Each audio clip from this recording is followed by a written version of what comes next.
Hello friends, તો આજે આપણે બનાવીશું નવરાત્રિ સ્પેશિયલ ફરાળી સાબુદાણાની ખીચડી. એકદમ છૂટી છૂટી બનાવીશું. તમે તેને વ્રત, ઉપવાસ કે એમ પણ બનાવીને ખાઈ શકો છો. તો ચાલો જોઈ લઈએ તેની રેસીપી. તો તેના માટે મેં અહીંયા એક વાટકી સાબુદાણા લીધા છે. તમારે જેટલી ક્વોન્ટિટીમાં બનાવવા હોય તમે તે પ્રમાણે તેનું માપ લઈ શકો છો. તેને આપણે 2 થી 3 પાણીએ આ રીતે ધોઈ લેશું.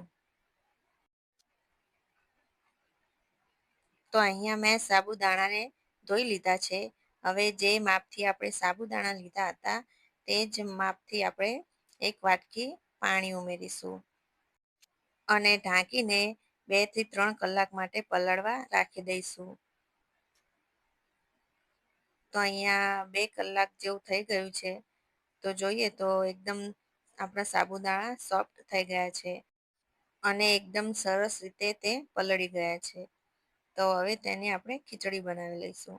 તો તેના માટે મેં અહીંયા એક નોનસ્ટિકની પેન લીધી છે. તેમાં અડધી ચમચી તેલ ઉમેરીશું અને અડધી વાટકી તેમાં સિંગ ઉમેરીને સિંગને આપણે શેકી લેવાની છે.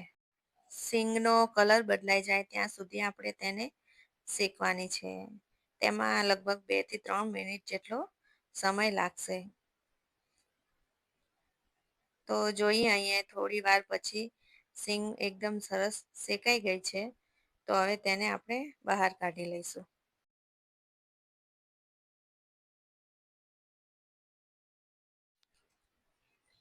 હવે તે જ કઢાઈમાં આપણે 2 મીડિયમ સાઇઝના બટાકાને આ રીતે ઝીણા ઝીણા સમારીને ઉમેરી લઈશું અને બટાકા સોફ્ટ થાય ત્યાં સુધી તેને પણ આપણે સાંતળી લેવાના છે. તો અહીંયા થોડી વાર પછી બટાકા પણ એકદમ સરસ રીતે ચડી ગયા છે. તો હવે તેને પણ બહાર કાઢી લઈશું. હવે જે સિંગ આપણે શેકીને રાખી હતી તે આપણે એક મિક્સર જારમાં ઉમેરી લઈશું અને તેમાંથી આપણે થોડાક સિંગના દાણા વધારીને લઈ લઈશું અને મિક્સરમાં આપણે સિંગનો એકદમ અધ કચરો ભૂકો બનાવી લેવાનો છે. હવે તે જ પેનમાં આપણે 2 ચમચી જેટલું તેલ ઉમેરીશું. તમે તેલની જગ્યાએ ઘી પણ ઉમેરી શકો છો. તેલ ગરમ થઈ જાય પછી તેમાં 1 ચમચી જીરું ઉમેરીશું અને ઝીણા સમારેલા 2 મરચાં ઉમેરી દઈશું. તમે તમારી તીખાશ પ્રમાણે તેમાં મરચાં ઓછા કે વધારે કરી શકો છો.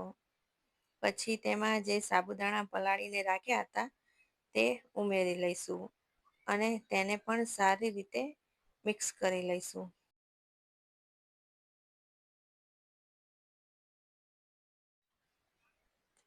પછી જે આપણે સિંગ દાણા મિક્સરમાં પીસીને રાખ્યા હતા તે આપણે તેમાં ઉમેરી લઈશું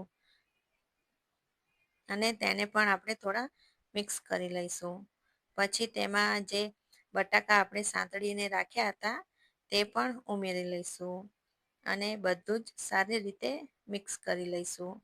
અત્યારે સાબુદાણાનો કલર થોડો વ્હાઈટ લાગે છે પણ સાબુદાણાને આપણે થોડા ટ્રાન્સફર થાય એટલે કે તેનો કલર બદલાય ત્યાં સુધી થવા દેવાના છે.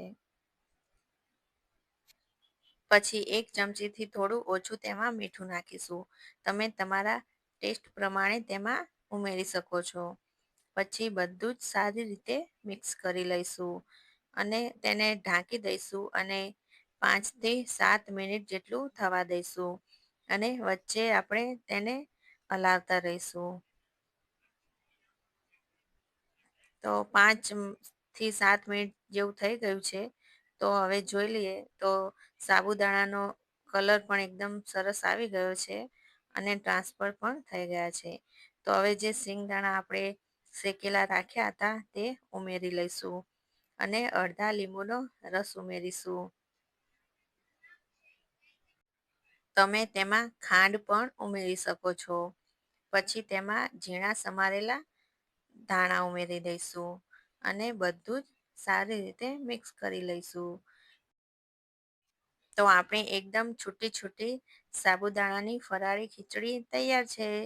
જો તમને મારી આ રેસીપી ગમી હોય તો તો લાઈક કરજો, શેર કરજો અને સબસ્ક્રાઈબ કરજો. અને મારી આવી નવી રેસીપી માટે બેલ આઇકનને જરૂરથી દબાવજો, જેથી મારી નવી રેસીપી તમને મળી રહે.